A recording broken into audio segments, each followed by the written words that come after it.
The Suns only led for 20 seconds the entire last game.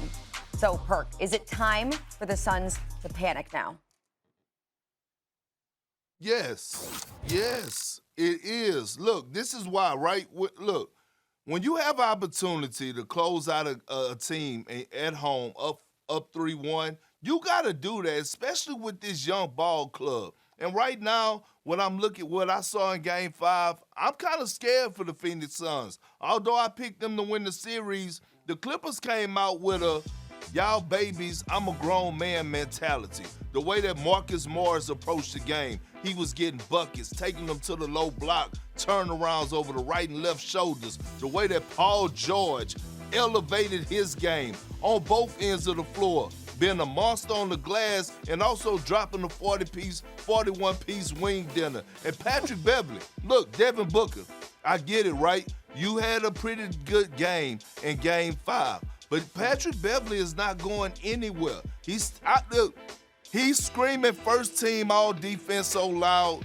I'm listening through the TV. I got to put earplugs in my ear, and I'm sitting at the crib, okay? And it's just not going to stop. And what's happening is Ty Lue is making adjustments. And I don't know if Phoenix could figure it out. They went small. They came in with Boogie Cousins. DeAndre Ayton couldn't get the ball on the low block. He couldn't get a feel. He didn't know what to do. He was scrambling on the defensive end. So right now with Ty Lue, the history of Ty Lue, him making adjustments, the best coach in the NBA right now, and the Clippers going home with the way that Paul George is playing, I'm afraid for the Phoenix Suns.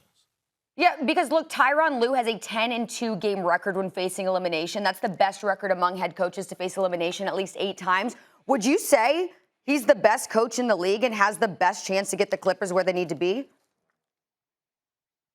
Yeah, he do. I mean, look, right now, everyone, this is what I'm going to go back to, Charlie.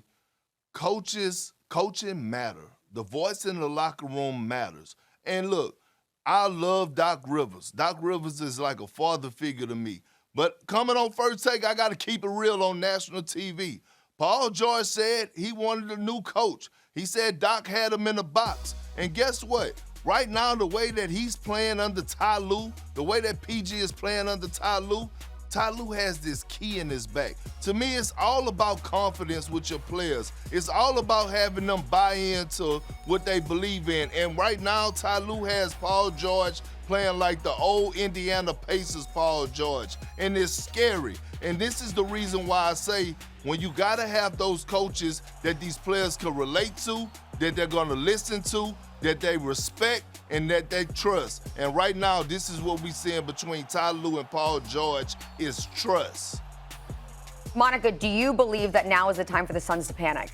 It is not time for the Suns to panic. Not yet, Perk. I picked this series to go 7 anyway, and so I'm not ready to panic. But Perk, exactly what you just said on the other end is why I'm not panicking if I'm a member of this Phoenix Suns squad. You have a coach that has the ability and has created total buy-in, has unlocked his superstars, and you've got someone who should have been a serious candidate for MVP in Chris Paul, who can also do that on the floor. So to me, for as fantastic as Ty Lue has been, and yes, he has the experience in this moment that Monty Williams doesn't necessarily have, when I look at this Phoenix Suns roster, they've got 3 guys that are averaging 16 points or better. They've got balance, they've got continuity, and they too have confidence the entire series.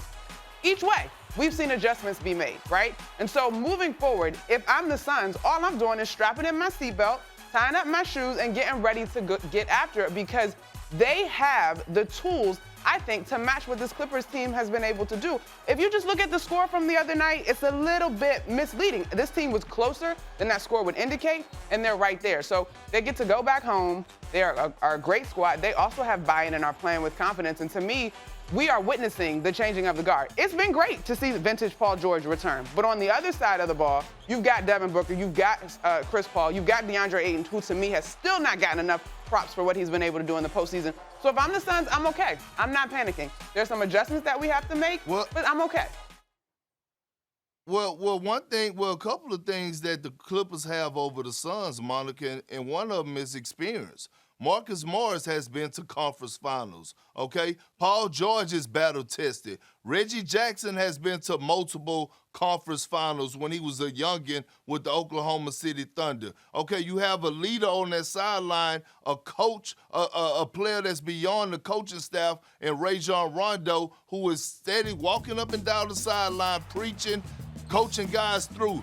And right now, what I'm seeing is that I'm looking at Chris Paul, and since he's come back off the COVID situation, he haven't looked the same. And the history tells us from listening to guys like Jason Tatum and guys that had COVID and had to come out of the COVID protocol, it took them a while to bounce back. And right now, I just don't see the same tenacity. I don't see the same energy. I don't see the same togetherness. Like right now, where the hell is Jay Crowder at, okay? Jay Crowder has been a difference maker. He was a difference maker in the Denver Nuggets series. He's been a complete no-show on both ends of the floor. You know why? Because the Clippers have a bunch of rough riders. They have grown men over there that's not going to back down from them. And I still, right now, and I'm going to give you the floor, I don't see anyone that's going to stop Paul George or check Paul George the way that he's playing and the confidence that he has right now today. I really don't. The man averaging 31, 10, and 6 since Kawhi been out. So I agree with you on that, and it has been a tough ask for Devin Booker to guard Paul George. But I don't know that I'm concerned necessarily with stopping him so much as I have a guy on the other side who can match that firepower in Devin Booker if he can stay out of foul trouble and stop picking up them silly fouls 94 feet away from his rim. But I digress.